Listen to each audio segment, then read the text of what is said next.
Hello everyone and welcome to CardWebTV for September 2001. I'm Robert McKinley. Driven by a significant increase in cards issued, MasterCard's overall growth in U.S. card volume is outpacing Visa's as MasterCard racked up a 16.8% annual growth rate in the first quarter compared to Visa's 13% rate. However, both card associations reported substantially stronger growth than American Express and Discover. Visa's new Visa Authenticated Payment Program will launch a number of commercial incentives worldwide that provide protections and guarantees for participating e-merchants handling card-not-present transactions. Also known as Verified by Visa, the program requires cardholders to use passwords to authenticate their online purchases with the issuer. Visa projects the program, which is now underway, will reduce disputed transactions by at least 50%.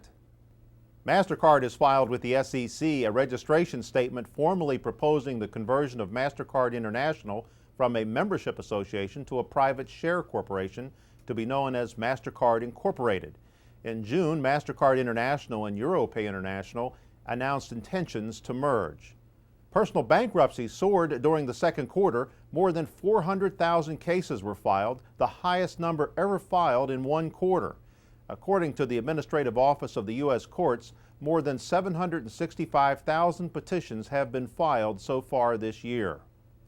In terms of consumer spending and credit card use, the fourth quarter could be the weakest since the recession of 1990 and 1991. The 2001 forecast by PricewaterhouseCoopers predicts holiday retail sales will grow a mere 2.5% compared to 4.5% for last year and 7.5% for 1999. The cover story of a recent issue of Newsweek predicts a recession is likely if personal debts crimp consumer spending. Newsweek says consumers owe $7.3 trillion, double the amount they carried in the last recession.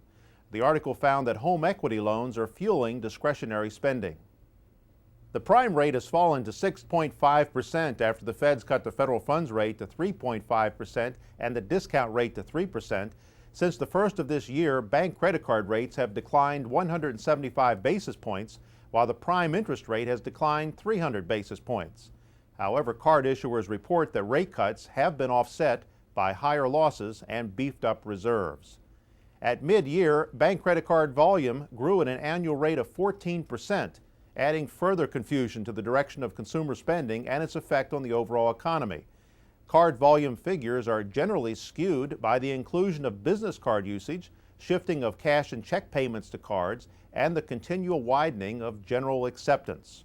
Online currency firm Flows.com has shut down operations and intends to file for federal bankruptcy protection.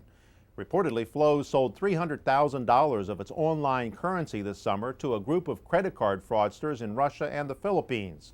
After the credit card processor handling the Flows account detected the fraud and reacted, Flows collapsed. Another online currency company went down in flames. Beans.com pulled the plug on its website after it became clear it could no longer raise funding. The company had raised more than $80 million in 4 rounds of funding. The carnage continues as First USA and Gator.com will discontinue offering the First USA e-wallet. The companies announced the e-wallet partnership in December. Wells Fargo recently dropped its electronic wallet service. When we return, a CDR payment card, hollow cards, foil cards, sound cards, and fast food acceptance. Stay tuned.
Welcome back to CardWeb TV. Visa has certified the Oberthur Galactic 2.1 payment card for the Visa Smart Card range. The version 2 Java-based open platform multi-application smart card enables secure multi-channel payment from any terminal, including PC, mobile phone, television, or point of sale. Oberthur currently owns 2 of the 4 RSA Java-based cards that comply with the Visa certification level 3. The Israeli firm ComSense is now shipping its new ComDart card, which is able to authenticate users at any telephone or connected PC using sound, thus eliminating the need for a card reader or other specialized hardware. ComSense has several field trials underway, including one in Japan. An Omaha firm has come up with a payment card that inserts into a personal computer CD-ROM drive. The card, produced by Media Services, will contain a mag stripe, signature stripe, smart chip, along with the customer name and account number printed on the face of the CD card. A registered hologram that covers the face of an entire transaction card is now available from American Banknote Holographics. The Holo card is designed to improve brand recognition. The company says it can supply the full-face hologram laminated to plastic in lieu of the base plastic sheets typically used by card manufacturers prior to card production. Giesecke & Devrient unveiled a new manufacturing process to produce foil cards.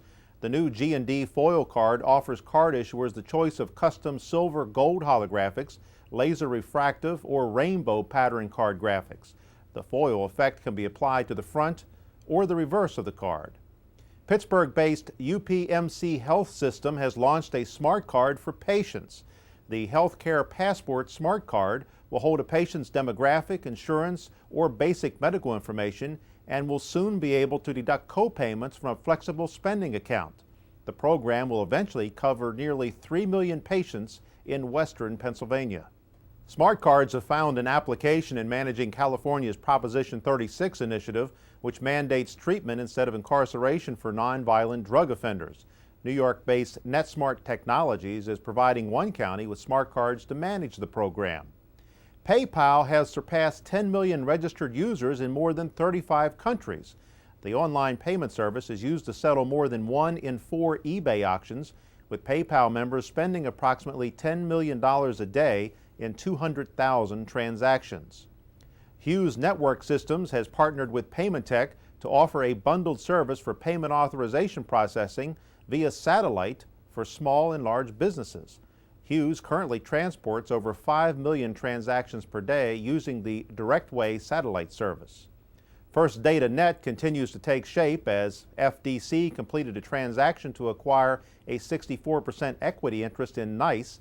Under terms of the deal, NICE will continue as a separate entity, maintaining its existing management team. The Visa debit processing service has reached the milestone of 6 billion check card transactions. Within 5 years, Visa's DPS has become the 3rd largest issuing processor of Visa transactions in the USA and currently processes 11% of all Visa USA transaction volume. Chick-fil-A is launching a feasibility study and a pilot of credit card acceptance in its restaurants. The Atlanta-based fast food chain has more than 980 restaurants in 34 states. In May, McDonald's announced the expansion of a pilot involving the ExxonMobil Speed Pass program to more than 400 outlets in the Chicago area after an earlier test at 9 Chicago area restaurants. When we return, a debit card revolt, smart card momentum, 41% APRs and $35 late fees, and Microsoft's credibility. Stay tuned.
Thanks for joining us at CardWebTV. Walmart stores announced it will not take Interlink debit cards in its 2,700 stores effective October the 13th. The world's largest retailer said the action is the direct result of Visa's decision to raise transaction fees next month for Interlink from 20 cents to 45 cents per transaction. Walmart also noted that it made the bold decision despite the fact that Visa offered the retailer as much as $32 million in incentive payments if the company would go along with the higher fees. Concord EFS is notifying its 6,200 financial institution clients of a uniform pricing schedule for the Star, Cash Station, and MAC debit networks. Meanwhile, Bank of America advised Concord that although it will not continue to use Concord's processing services, it will continue with participation in the Star network. Concord will continue to provide ATM processing services to approximately 1,100 Bank of America ATMs.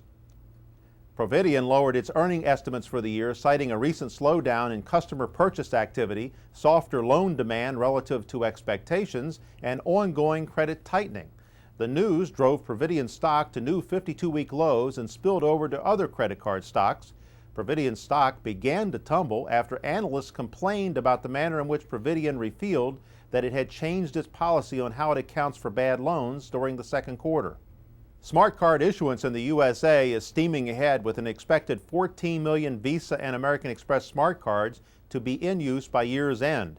Visa, Bank of America, and Vital Processing Services teamed to provide smart card acceptance services at 2 POS merchant locations, and Target is also set to launch its Smart Visa program this fall.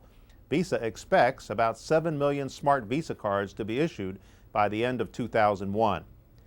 Cincinnati-based The Provident Bank is unloading about 80% of its credit card portfolio and entering into an agent bank relationship with Direct Merchants Bank. The purchase involves about 130,000 total accounts with $160 million in receivables. Metris Companies and Direct Merchants recently crossed the $10 billion mark in credit card receivables with 4.6 million accounts. Household International is selling its United Kingdom Goldfish credit card portfolio to Centrica for $121 million as part of a lawsuit settlement. Both firms launched the internet-based credit card program in 1996 under a 5-year contract, but Centrica prematurely switched to Lloyd's. In June, the High Court ruled that Household had control of cardholder data on Goldfish's 1 million customers and the right to issue them with new credit cards. Punitive interest rates among subprime issuers have been setting new highs. CompuCredit's Aspire Visa cards now carry APRs as high as 41%. The issuer offers cards with primary interest rates ranging from prime plus 8.75% with a 17% minimum to prime plus 26% with a 35% minimum. At mid-year, CompuCredit had $1.7 billion in outstandings. Citibank is now charging a $35 late fee on balances of $1,000 or more. Citibank formerly assessed a $29 late fee across the board. The new policy charges a $15 late fee on past due balances under $100, a $25 late fee for balances between $100 and $1,000, and a $35 fee for past due balances over $1,000. Citibank also recently boosted its punitive interest rates to a maximum of 24.99%. As the conference committees work to reconcile the House and Senate versions of the Bankruptcy Reform Act, President Bush has made it clear he strongly opposes the Senate-passed language regarding the homestead exemption. The legislation is still on track and may be on the president's desk by the end of this year. Visa has successfully deployed its bank card clearing consolidation initiative, the largest ever change in VisaNet's 25-year-old clearing and settlement system. The new VisaNet clearing system replaces complex and intertwining assembler code applications with a modular set of applications and tables that will allow ongoing enhancements to be designed, tested, and deployed much more quickly. A new study found that 1/3 of online consumers are very concerned that Microsoft will not keep their personal and credit information safe and secure, and that the software giant will sell their personal information to other companies without first consulting consumers. Only 15% affirmatively trust Microsoft to properly protect their credit cards and other personal information, according to the survey conducted by Gartner Incorporated. The research was conducted to determine consumer reaction to Microsoft Passport. When we return, taxi cards, Chinese ID cards, Navy cards, and finger payments. Stay tuned.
Thanks for watching CardWebTV. USA Technologies will install 15,000 ePort credit card terminals in taxis and limousines operating in New York City over the next 3 years. The $20 million deal with the United Taxi Alliance is the largest contract for the ePort terminals. The first terminals will begin appearing in January. Last month, the New York State Federation of Taxi Drivers approved a credit card program for livery cabs involving Synergy Data, Lipman USA, and U.S. Wireless Data. Cubic Transportation Systems introduced a new system to enable mass transit users to manage their smart cards online. NextFare Web Services enables users to order and register new smart cards online, reload their cards, verify purchases, and access account history. The service also allows transit agencies to sell and add value to tickets, provide customer service, reconcile payment when multiple transit authorities use the same smart card system, and offer internet links to other products and services. UltraCard is supplying 2 million of its 20 megabyte smart ID cards and 10,000 Ultra drives to the Chinese government as part of a pilot program. Currently, the Chinese national ID cards, which are valid for 20 years, consist of a laminated paper card featuring a person's name, photo, birth date, and ID number. The Chinese Ministry of Public Security projects it will take 5 years to make the changeover to 1.2 billion smart cards. The Navy's new smart payment card is now in a pilot run with 170 crew members of the USS Rents. Sailors and Marines can use the Navy Cash MasterCard for purchases on board and for access to personal checking and savings accounts ashore. The Smart MasterCard was developed by Chase Manhattan and introduced by the Naval Supply Systems Command, which is based in Mechanicsburg, Pennsylvania. San Diego-based Semtech Innovative Solutions has rolled out a 3-track mag-stripe card reader for Palm-powered devices. The PDA Swipe will be targeted to industries requiring m-commerce, age ID verification, mobile POS, and lead retrieval, and it will sell for $195. Consumers will soon be able to use a leather pocket wallet for wireless payments. Hypercom and WearLogic are teaming up to marry the flexible display and keyboard in the wireless WearLogic SmartWear e-wallet with Hypercom's advanced ePIC ICE card payment terminals. The e-wallet uses FlexTech technology, which provides for a flexible screen, ATM-like soft keys, and an intuitive keyboard along with the usual pockets and compartments found in a traditional leather wallet. Veristar, now known as Indibus, has been awarded another patent for technology using biometrics for processing electronic financial transactions. The company's pay-by-touch payment service is now based on 16 patents issued to date. SCM Microsystems introduced the first personal multifunctional smart card reader, which provides for contactless payments. The E25 reader can be kept around a person's neck as a corporate badge or simply attached to a belt. The reader features a keypad for secure PIN code entry and an LCD to read data from the card. A bank in Croatia has already ordered more than 100,000 of the E25 readers. Toronto-based BioScript has unveiled a V-Smart physical access device which provides for a contactless smart card and fingerprint reader solution. The user simply presents the smart card and places a finger on the reader. Mist has introduced a Freedom 3 and Freedom SPD wireless transaction terminal. The EMV-compliant terminals are compatible with Mist Freedom Gate technology, and they support debit, credit, and smart card-enabled transactions. Smart card readers attached to a PC may soon be a thing of the past. Schlumberger Test and Transactions unveiled its eGate smart card technology, which enables a smart card to simply plug into a standard USB port supplied on today's PCs. The ISO version of the card can be used as a conventional card in the full range of smart card terminals supporting payment functions. Thales eSecurity has introduced the P3 server, which offers card issuers and card personalization providers the ability to link their expenditures to performance. The P3 server offers a choice of interfacing methodologies to complement sophisticated smart card payment systems, and it starts at $59,000. When we return, MBNA gets a top cop. Skolnick takes over BAI Global, and Kido leaves B of A. Stay tuned.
Welcome back to CardWebTV.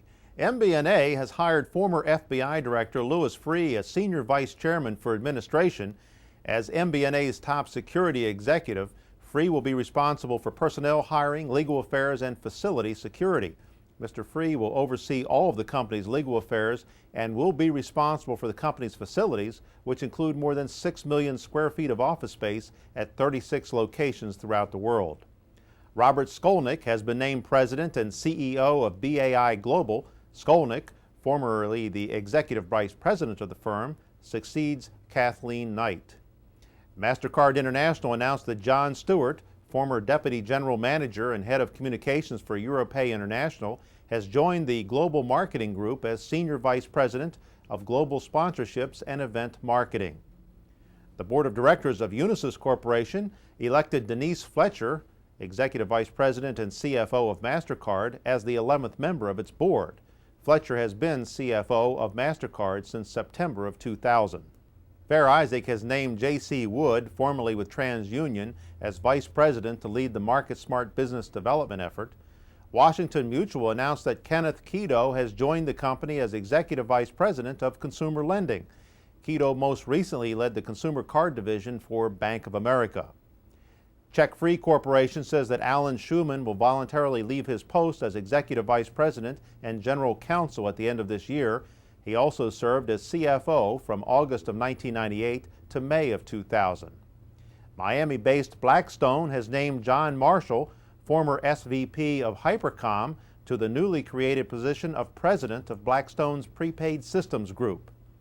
Paystar Corporation has hired Steve Forbes, formerly of Y3K Incorporated, to the position of COO.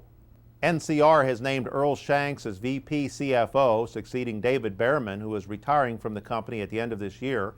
North American Bankcard has hired John Waldron, formerly of Heartland Payment Systems, as Vice President of Internet Marketing and Sales.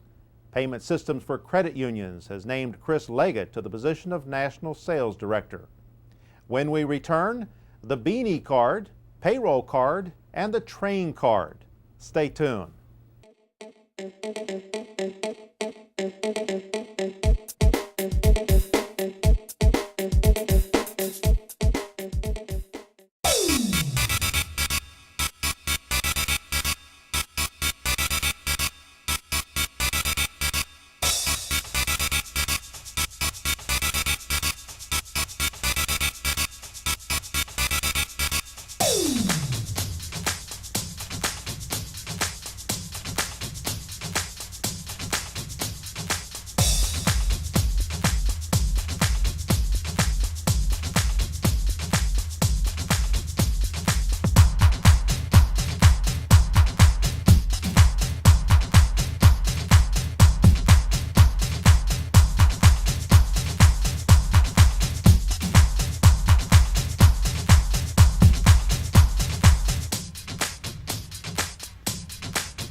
Thanks for watching CardWeb TV.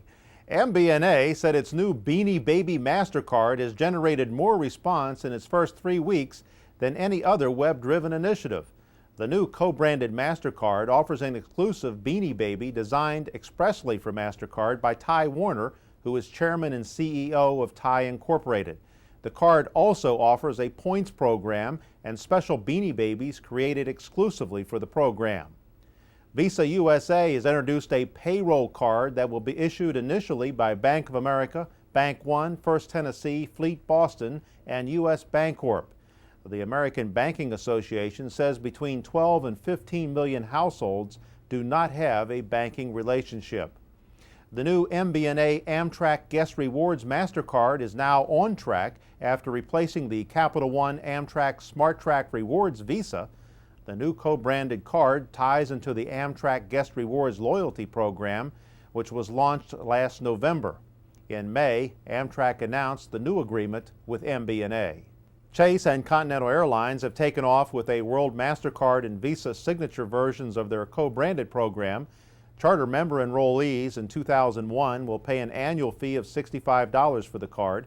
Chase and Continental also offer the first co-branded debit card offering air mileage. Dallas-based TNB Card Services has partnered with Homecomings Financial to issue a Platinum MasterCard this month that is tied to home equity. Approximately 35,000 accounts will be part of the conversion. American Express has launched an extensive advertising campaign with Tiger Woods this month. The 6 new print ads and 3 television spots will make up the most ambitious Tiger-inspired campaign since he joined Amex as spokesman in 1997. The new campaign will be underway as Tiger competes at 3 high-profile golf events this fall. Bank of America launched 2 new national TV ads with the theme of ingenuity, including a reference to its distinction as the first nationwide ATM network. The company announced it is also increasing its advertising budget from approximately $100 million to $145 million to promote the Bank of America brand next year. MasterCard unveiled a contest offering more than $100,000 in prizes to U.S. acquirers and member service providers that sign up new merchants or expand existing merchant programs. The recurring rewards sales program includes 2 grand prizes of $10,000 each, 10 first prizes of $5,000, and 12 second prizes of $2,000. The program runs through December 31st. A research report found that 14.3% of urban Hispanic adults ages 18 to 34 have annual household incomes of $50,000 or more, and that these same young Hispanics are graduating from college in much greater numbers than their preceding generations. The media audit report also found that of all Hispanics, 67.5% have checking accounts and 57.9% use ATMs. Meanwhile, the U.S. Asian American population is approaching 12 million, and as a consumer group, they have emerged as a highly attractive advertising target for financial services, including credit cards. According to an Interrep research report, 32% of Asians have a household income over $75,000 compared to 23% of total Americans, and most carry an American Express card. The Interrep report also found that Asians enjoy the highest family median income of $51,205 of all racial ethnic groups, including non-Hispanic whites. About 1.8 million students have headed to college this month carrying more plastic than ever. First USA released a poll that showed that 40% of college students will carry credit cards in their wallets and that parents will be making the card payments for slightly more than 1 out of 3 students. Experian has signed a deal to access the debit information in eFund's Debit Bureau database. Experian will use the database in offerings that include pre-screen segmentation and suppression, emerging consumer identification and assessment, portfolio management, scoring, and online reports. The Debit Bureau database contains more than 3 billion records related to checking and savings account opening and closing information, checking account collection data, overdraft histories, and check order histories. And that's CardWebTV for September 2001. I'm Robert McKinley. Thanks for watching.